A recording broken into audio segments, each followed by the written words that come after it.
bags where horror lies. Hello and welcome to Body Bags. My name is James and I'm your Sunday night reviewer. And this evening I wanted to do a revisit on a fantastic piece of cinema. Yeah, I have to cover that there just in case this gets flagged on YouTube. Well, the next one might get it flagged actually. Let's hope not. But fantastic artwork from Ravensbank.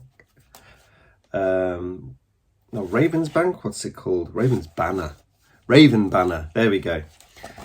The Autopsy of Jane Doe. So this is, I think it's Ander Fredal. My Norwegian pronunciation is terrible.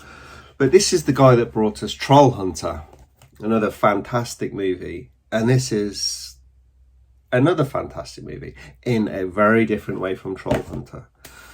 So this movie, we have some great casting here. We have a really good dynamic between Brian Cox and Emil Hirsch. And they are a father and son autopsy team. Yeah.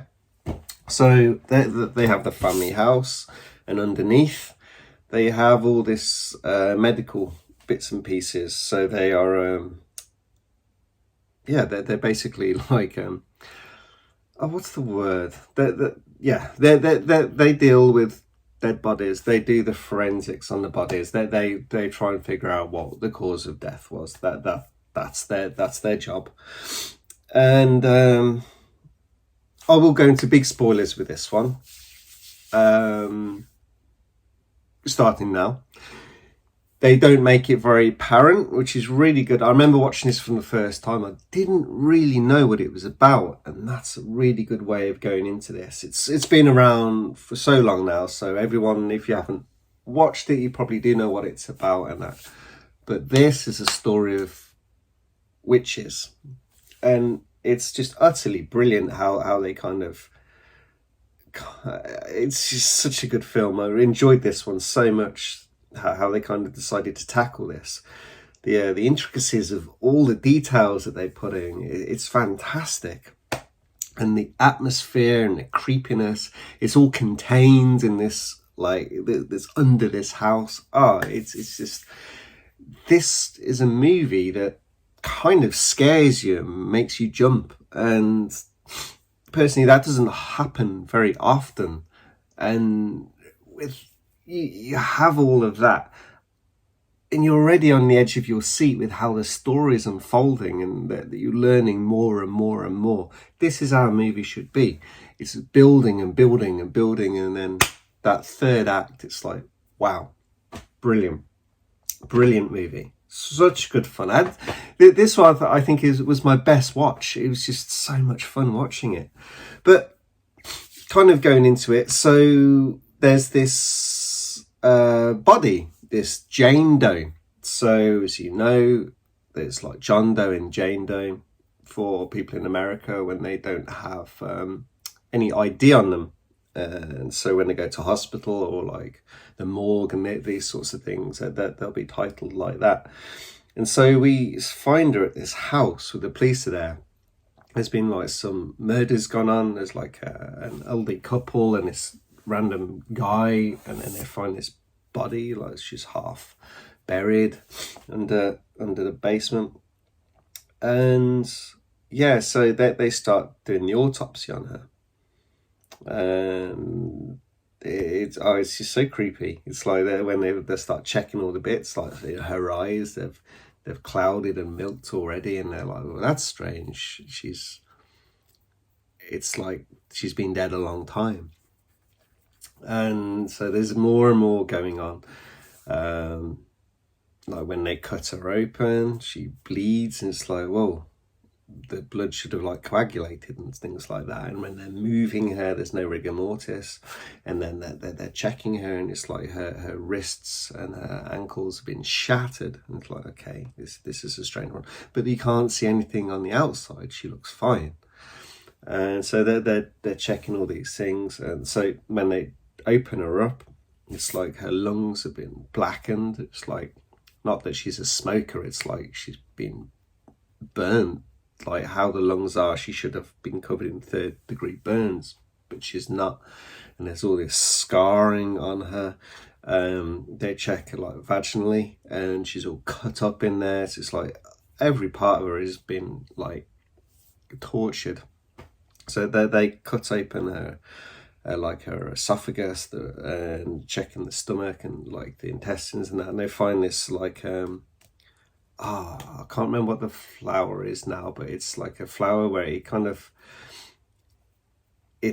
paralyzes. It's got this paralyzing agent, and it hasn't kind of been broken down inside the body. It's still like in really good condition. So it's really strange that the stomach juices and everything, the acid should have kind of broken this down, and then they find this little parcel inside it, and you open it up, has like a tooth in there, which actually comes from hers. They realize it's one of her teeth that's been pulled, and then they have this kind of like small parchment, and it has this like some bits of Latin on it, which they're like, and again it's in like fantastic condition.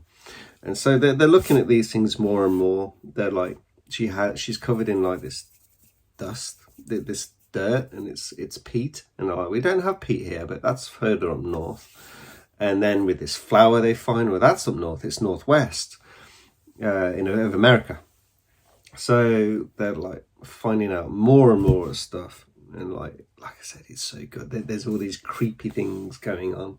Like at one point, Emil Hirsch's girlfriend is there, and she wants to see a body, and they take this one out. It's this guy who's been shot in the face, and he has this bell on him, and she's like, well, what's that for? And it's like, it's kind of a traditional thing. It's like to make sure that someone wasn't in a coma, that are actually dead. So if they moved, the bell would ring. So you know where that's going to be coming in later on in the movie. And he's like, I'm a traditionalist, that's why I did it, and sort of thing. So it's like really cool, like how they're building like this.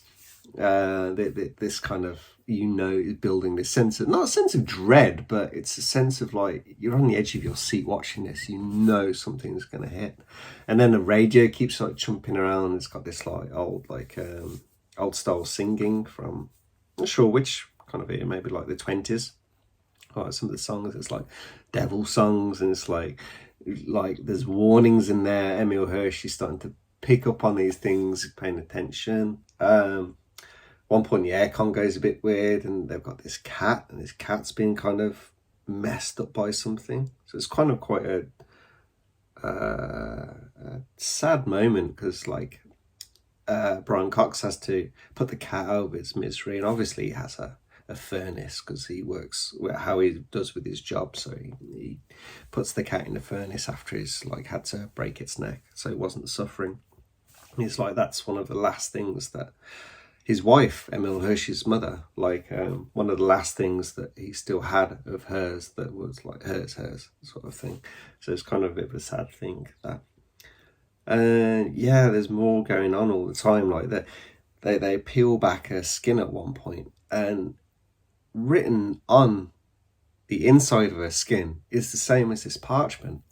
And as I said earlier in the review, it's like, she's not marked on the outside.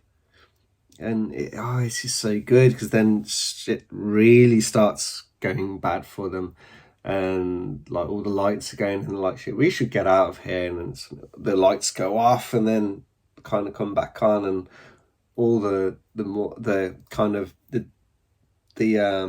what are they called, where they keep the bodies? So all the doors are open, so the bodies have been working on, they're not in there anymore. And so they go and run in the office, lock themselves in the office. You can hear this the bell when this body's walking. It's just really creepy stuff. And yeah, it just kind of more goes on. Like they're like trying to figure out, we've got to kind of stop this. And they kind of start to realize that she's a witch. They try and burn her, and doesn't do anything.